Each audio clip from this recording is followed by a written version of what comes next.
Kubor ka Batisi TV. Lawan Rashapi da ka Frank Motors. I am Tata Punch. Price starting at 5.80 lakhs. Ringkat bat ka net foodish. Ordar mapi nginwan ra amangi hakir dobyeng jongpi. Hypocritical issue, like statement given by the Kiren Rijiju.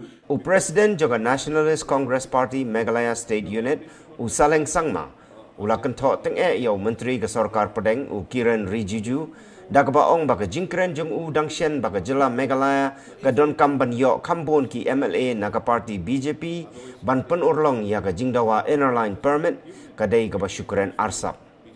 Hagji Kiren bat kilat patai kubor Saleng Sangma ulaong jin lada ka Sarkar Pedeng balayalam daga BJP ka sngokhia ya ka jingdawa jung ki pajba ka jela Meghalaya kam dai setiaban ong batat on da yo thau tang ya ka Sarkar balayalam daga BJP a Meghalaya on sa ai ya ka innerline permit. Hypocritical issue, like statement given by the Kiren Rijiju, because if they are really concerned for the people of Meghalaya, they should not have said that unless and until we get BJP, then only we will give. They should be more, it's like a hypothetical actually, whatever they have. No, it's a hypocrite to say on those terms actually. Otherwise, if they really think for the people of Meghalaya, they should have just given it, even if there is no BJP within our state.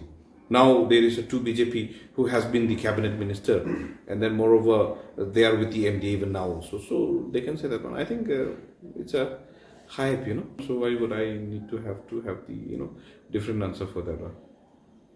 I don't think so. I need to comment on that one.